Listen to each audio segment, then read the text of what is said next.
Good morning, everyone. It is Tuesday, the 12th of May. We are in Mark chapter 10, verse 32 to 45. I'm going to do a bit of a verse by verse reading of the text today. So, verse 32, they were on their way up to Jerusalem with Jesus leading the way, and the disciples were astonished while those who followed were afraid.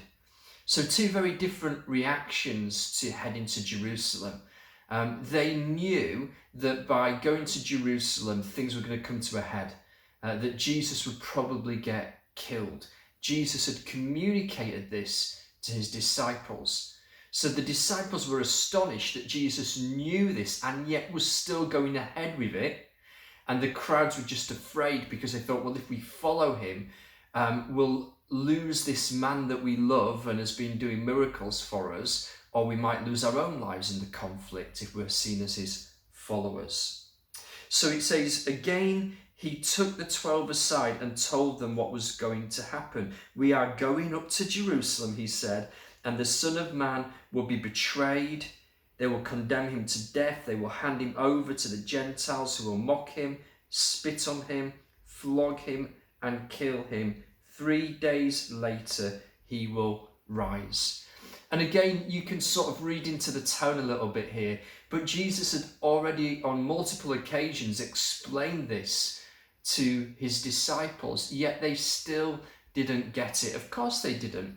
It was beyond their understanding even of Scripture.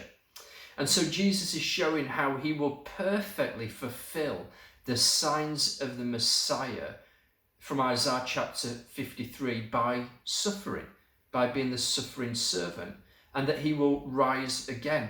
Now, we don't really see that really in the Old Testament. It's only in hindsight, now we know the whole story of Jesus, that we can see that. They thought, well, he means he'll rise on the last day, the last when everyone will rise. But he's talking about 3 days later. Verse 35, James and John, the sons of Zebedee, the sons of thunder, the twins, the Boanerges, they say, Jesus, we want you to do for us what we ask. Now, before we condemn them too much for that, I'm not going to condemn them because myself and my brother are named after them. But before we condemn them too much, Jesus has said to them, John 19:14, Mark doesn't record it, but Jesus has said, if you ask anything in my name, I will do it for you. So they're just being obedient to the words that Jesus has given them. Jesus says, what do you want me to do for you? Now, they clearly had a sense of faith, an expectation that when Jesus got to Jerusalem, he would become the king. He would become a ruler of a new kingdom. So they say, well, in this new kingdom, let one of us sit on your right and one of us sit on your left. Let us reign in those places with you when you get to Jerusalem, when you are crowned the king. This is not some future heavenly reign and rule that they're thinking of, I don't think. And Jesus says to them, look, you've not understood how the kingdom works, what my reign and rule looks like, and what the journey through to that victory looks like. Can you share the cup of suffering? Again, he's using the language of the Messiah, Isaiah 51:17, Psalm 23 verse 5. He's going to go through the valley of the shadow of death. Can you take that baptism? They can. They say. We can do that, they say. They think they're committed. They're part of the three, Peter, James and John. They've been up onto the mountain at the Transfiguration. They're well connected. We know that they have some sort of family relation to the high priest from John 18:15. So they think that they can do that. Of course, that they will journey in that way. And Jesus prophesies how they will die.